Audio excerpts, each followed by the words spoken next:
Mas assim, a gente já abordou muito agora sobre até geopolítica e Eu tô discussão mais sendo prolixo, eu não internacional. quero ser chato aí. Tamo indo, bicho, tá tudo certo. Legal. Acho que são discussões que a gente precisa falar aqui. E não acho que seja a questão de prolixo. Acho que você tá falando o que você tem que falar, tá tudo certo. A questão aqui é o seguinte: eu vou puxar um pouco pra pauta econômica. Não é minha seara, mas eu acho que é importante discutir porque é um tema que geralmente ele resulta em complicações eleitorais para os políticos no Brasil. Geralmente é assim. E você já falou algumas vezes de comparações até com Javier Milei, com a gestão de Milei na Argentina. Agora, Milei ele tem sido cercado por muita crítica sobre a política econômica colocada lá na Argentina. É de se esperar, no seu projeto de Brasil, uma política econômica próxima a Milei? Ela próxima a Milei no sentido principiológico de combate a privilégios, no sentido de ajuste fiscal muito forte, no sentido de que nós precisamos reduzir o tamanho do Estado, onde o Estado não tem que ser tão grande, no sentido de que o que ele chama de la casta, né, a casta política e essa troca de favores, ela não beneficia ninguém, e a real é que só beneficia a própria casta, a classe política como um todo. E sim, ele é uma inspiração, e cara, por mais que existam críticas a ele, os resultados dele estão dados. A Argentina, ela cresceu bem, especialmente nos últimos 2 trimestres, e ela vai crescer muito. As expectativas de crescimento da Argentina para esse ano são muito grandes. E isso fazendo um ajuste num país que estava absolutamente destruído. Então a resposta que o Milei deu de aumento de credibilidade, ela tá funcionando. Eu tive durante o começo do mandato do Milei, e obviamente é uma experiência pessoal, isso não é tão válido, mas é anedótico e serve em uma medida para ilustrar. Eu tive no começo do mandato dele, e assim, as pessoas estavam sofrendo muito, porque assim, foi um ajuste muito pesado. Mas ele prometeu, e esse é o que eu gosto dele. Ele prometeu na campanha, avisou, vai ser duro, eu vou fazer tudo isso. Ele falou todos os ajustes que iria fazer e fez. E avisou, vai ser difícil, mas segura que uma hora vai melhorar. E aí eu retornei agora em dezembro. E você já tá vendo os efeitos. Os efeitos na vida dos argentinos, já uma mudança de expectativa. As pessoas estão falando, olha, eu tô sofrendo, mas eu tô vendo ali a luz no fim do túnel. Tá entrando dólar, exportação tá aumentando, você tá começando a ter, vamos dizer, a resposta, o corpo que tava morrendo ali tá começando a ser reanimado. Então ele é uma inspiração sim, e uma inspiração também em termos de coragem e sinceridade. Quem dera outros candidatos que defendem uma agenda de ajuste fiscal fossem tão claros quanto o Milei. O Milei é claro, o Milei não tem enrolação. Ele fala que vai fazer esse ajuste, fala que vai ser difícil e faz. Mas as experiências de ajuste fiscal mais duro aqui no Brasil, elas não resultaram muito em apoio popular, né? Nunca resulta. Eleitoralmente falando, você acha que o eleitor brasileiro está disposto a pagar essa conta? Ele vai confiar no discurso como você acredita que o argentino está confiando no discurso do Milei? Eu acho que o eleitor, ele não confia, até porque é muito complexo esse tipo de discussão do tipo, essa medida aqui vai redundar num aumento de credibilidade, logo eu consigo baixar a taxa de juros na frente. Não, isso são discussões meio bizantinas pro eleitor.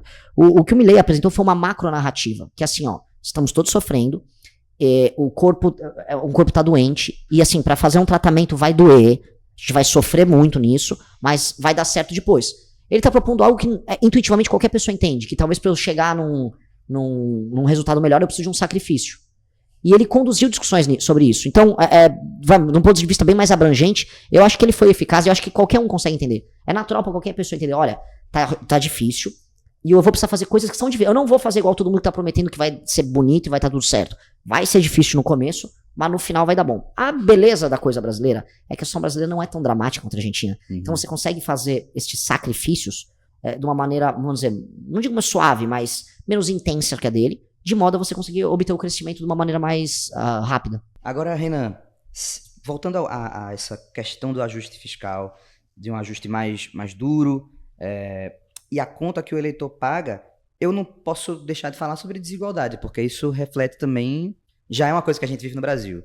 E se essa desigualdade ela aumentar ainda no curto prazo, pós aplicação dessas medidas, você está pronto para o que vem enfim, do que vem do povo para ser contra uma medida, de como é que seria essa resposta popular, de que forma você estaria disposto a encarar esse desafio? Você tem que estar disposto. Assim, isso vai resolver do ponto de vista político. Aí vai a estratégia política, implementar as políticas que no médio e longo prazo serão benéficas e ter um processo de, vamos dizer, geração de compreensão social de que essas medidas são necessárias e também trazer outros temas, porque isso não é só a parte econômica que afeta as pessoas. Querendo ou não, a pobreza extrema no Brasil, pode ser no governo do PT, no governo do Bolsonaro, no governo do Temer, ela lentamente ela vai diminuindo, porque o mundo gerou ganhos de produtividade tão grande em tantas áreas que isso nos afeta. O celular é uma máquina de produtividade, você faz várias coisas aqui, então você reduz custos. Existe uma pressão deflacionária sobre isso, por mais que nós não tenhamos aumentado a nossa própria produtividade quando comparado a outras nações. O Brasil não se tornou mais produtivo quando a gente compara com nossos competidores. Mas a gente vive, vamos dizer, como periferia do mundo, a gente vive as consequências desses ganhos. Então, não é que a questão econômica seja a maior preocupação do eleitor. As pesquisas mostram que a maior preocupação do eleitor é crime organizado, violência, e logo em seguida vem a questão da corrupção, a percepção de que ela está sendo roubada. E ninguém endereça esses dois assuntos como nós hoje. Hoje a gente trata a questão da corrupção como uma parte integrante, vamos dizer, da forma de se fazer política, e especialmente para os mais pobres. Essa série de vídeos e essas viagens que eu estou fazendo agora pelo Nordeste é para conversar com esse eleitor. E eu estou conseguindo ter sucesso nisso, Maranhão, Amapá, Alagoas, tratando desses termos, misturando privilégio com pobreza, privilégio com envio de dinheiro, privilégio com um espetáculo absurdo. Isso vai permitir que a gente consiga fazer as nossas medidas e tratando de outros assuntos também são importantes para as pessoas. As pessoas, eu não acredito na ideia de que nós somos homo econômicos. O ser humano é um ser multifatorial. Ele tem muitos medos, muitas aspirações. Então, você pode... estamos sofrendo aqui, mas aqui vai andar. E o que eu tenho certeza é o seguinte, como a questão no Brasil é endereçar a questão fiscal, endereçando a questão fiscal rapidamente, nós conseguimos, ao longo de um primeiro ano, conseguir ter entrada de fluxo de capital internacional no Brasil e redução de juros. Redução de juros tem um efeito econômico enorme, é um efeito de geração de movimentação econômica. Pode até gerar uma pressão inflacionária se a gente não souber adequar a oferta.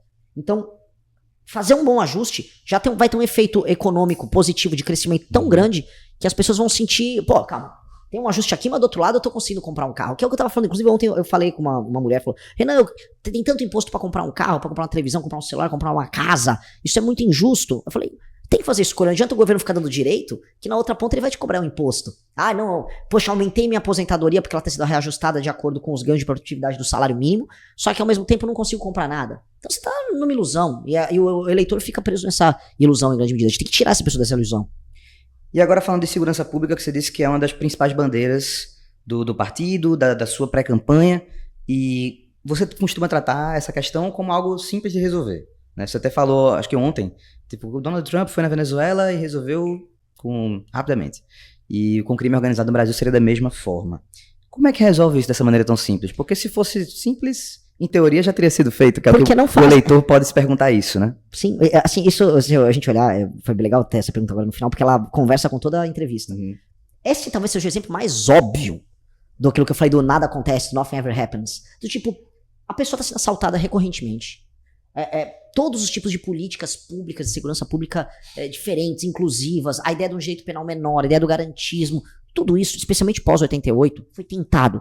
E a real é o seguinte, vamos fazer o básico, vamos fazer o óbvio.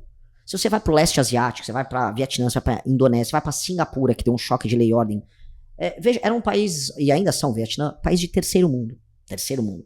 Eles não têm os mesmos índices de violência da gente. Agora tem leis penais, leis de execução penais, muito mais simples e muito mais claros do que os nossos.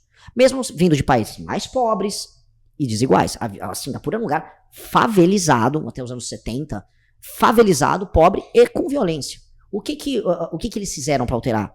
O que o Vietnã faz? Estou falando de um país comunista, para pegar aqui uma experiência de um cara do lado de lá. O que El Salvador fez? A aplicação clara e simples da lei e ordem. Porque no fim do dia, uma pessoa que é um bandido, ele toma uma decisão que envolve economia e envolve status social. Se ele tem uma recompensa grande e um risco baixo, óbvio que faz sentido para ele entrar no crime. O único freio que ele poderia ter é um freio moral. Não vou entrar. Mesmo com essa oportunidade enorme de ganhar dinheiro no crime, eu não vou fazer porque eu acho errado. E muitas pessoas, a maior parte das pessoas mais pobres tomam uma decisão que no fundo é moral. Você ser um entregador e não ser um assaltante, no fundo é uma decisão moral. E esse cara, não, eu não quero aceitar isso aqui pra mim. Então, alterar esse sistema de incentivos é o mais óbvio que nós precisamos fazer. E aí entra uma segunda consequência, que a segunda consequência disso é, uma coisa, beleza, o criminoso não tem que se sentir incentivado. Mudamos as leis penais, mudamos as leis de execução penal, dificultamos muito o cometimento do crime e tornamos a polícia muito efetiva. Aí entra também a parte de inteligência, vamos botar câmeras nas cidades, por mais que eu ache isso meio orwelliano, funciona em São Paulo, funciona, assim, relatos de amigos policiais, cara, esse cara aqui, assaltou um banco 2 meses atrás, foi visto andando na rua em tal rua, agora ele dobrou, tá na outra rua, a polícia já pega e para ele muito mais efetivo, reduz inclusive a letalidade da polícia, porque ela faz a operação de buscar esses caras só usando as câmeras na cidade e tal, funciona. Todas essas coisas precisam ser implementadas. Agora tem uma outra coisa que aconteceu. A gente deixou rodar o crime de maneira tão solta nos últimos 30, 40 anos, que surgiram megacorporações que são esses cartéis, são as facções, o Comando Vermelho, o PCC, cada um com uma natureza diferente. Isto aqui vai ter que ter um enfrentamento que não é igual ao enfrentamento que eu vou ter com assaltantes normais. É exatamente o que eu ia te perguntar na sequência. Como é que se resolve esse problema? Perfeito. São duas questões diferentes. Uhum. Uma questão é, nós precisamos ter um sistema legal e um sistema de persecução penal contra crimes violentos no Brasil muito claro, muito duro, muito sério, pra gente, no long run, acabar com, e assim, tornar os níveis de violência nossos não só suportáveis, adequados e muito baixos. Dá pra ter um país muito seguro. Até porque o Brasil não era o país mais inseguro do mundo. Até os anos 60 o Brasil não era problemático nisso. Existe muita fantasia. Cara, o Brasil não era esse problemão, até você ter, vamos dizer, o êxodo rural e ter formado as periferias, e aí ter criado lugares em que as pessoas viviam de maneira subhumana. Foi isso. As periferias, em todos os lugares no Brasil, acabaram tendo esse colateral. Então a gente não precisa acreditar que viver no Brasil tem que ser necessariamente inseguro. A gente só passou a acreditar porque, sim. As facções já são uma coisa anômala. Porque as facções, elas são mega organizações, mega corporações, que utilizam de estratégias diferentes, cada uma, pra interferir na vida política brasileira. Porque o Comando Vermelho, ao tomar um território, ele passa a exercer poder político, não força política. O PCC é também político, mas ele é muito mais sutil. O PCC é muito mais perigoso do Comando Vermelho no sentido institucional. E o Comando Vermelho é muito mais perigoso do que o PCC no sentido da letalidade, porque ele toma territórios, mata as pessoas, mata opositores. Então uma parte das mortes que a gente vê é gerada pela expansão do Comando Vermelho e os enfrentamentos com os outros. Então a gente tem que ter duas estratégias com eles. Com o Comando Vermelho, é o que eu chamo de expansão horizontal. Ou seja, você tem um mapa, você pega o horizonte e eles se expandem pelo horizonte. Você tem que circunscrever todas as áreas dominadas por eles e, para além da mudança das leis penais, tratar eles como organizações terroristas e destruí-los. Prisão perpétua para as lideranças deles, destruição total e completa, recuperação dos territórios e processo de desfavelização disso. É isso. Desfavelização? Desfavelização. No longo prazo, não é nem no prazo, no médio prazo, no governo nosso, meu sonho de infância, pela verdade, é um país sem favela. Não tem que ter favela. Um país que tem favela não é um país sério. Você nunca vai poder falar que o país é sério tendo favela. Não existe país sério que tenha favela. Nenhum país que se diz sério permite que pessoas vivam em condições subhumanas e acha que isso é parte da própria cultura. Não pode ser. Você pode falar, isso foi um recorte da cultura naquele período. Ah, que legal, tínhamos o Cartola no morro, no Rio de Janeiro. Aí veio essa cultura. Aqui, não. Por mais que não seja favela, mas tinha um mangue, o sujo de um manguebite, legal, tal. Beleza, é um recorte. Mas, cara, não dá pra morar numa favela. Não é correto morar numa favela. É indecente morar numa favela. Não tem que existir favela. Nós temos que eliminar a favela como complexo urbanístico. Ponto. As pessoas precisam viver dignamente. E o Estado brasileiro tem que fazer isso. É uma função, vamos dizer, existencial do Estado brasileiro resolver a questão da favela. Já o PCC é institucional. Ele invade as instituições, ele tá no legislativo, ele tá no executivo, ele tá no judiciário, ele tá no mercado financeiro. Saiu hoje já saiu o primeiro diagrama mostrando que a REAG, que é a empresa, o fundo, né, do mercado financeiro que lavava dinheiro do PCC e que tinha relação com todos os grandes bancões brasileiros. Tinha empresas correlatas com ele ligadas ao Toffoli, ligadas a familiares do Toffoli. Então o nível de infiltração do PCC é colossal. Então com o PCC vai entrar muito inteligência, COAF, Polícia Federal e algo que pra gente é central, que é o Porto de Santos tá permitindo o PCC ter faturamento bilionário. Porto de Santos é o lugar onde eles estão escoando droga especialmente para a Europa. É uma operação altamente lucrativa. É a famosa rota bioceânica, porque eles vão pegando a droga que vem da Bolívia, a droga que vem da Colômbia. Se ela não vai para os Estados Unidos via Venezuela, dos cartéis deles Soles lá, ela vem para cá, entra no Mato Grosso do Sul, vai pela rota caipira por São Paulo e vai a Porto de Santos. O Porto de Santos tem que ser alvo de uma intervenção federal. Já. E você tem que destruir o PCC, porque a fonte do dinheiro dele tá ali. Essas duas grandes atuações resolveriam o problema dos cartéis. E aí a gente retoma território e volta para algum tipo de normalidade institucional, que hoje não tem. Hoje, o que a gente está vendo é o Brasil está institucionalmente destruído. Você citou alguns países como exemplo no combate à criminalidade, Vietnã, Singapura, no combate à criminalidade, mas também de ordenamento, né? E queria pegar no exemplo de El Salvador rapidamente, porque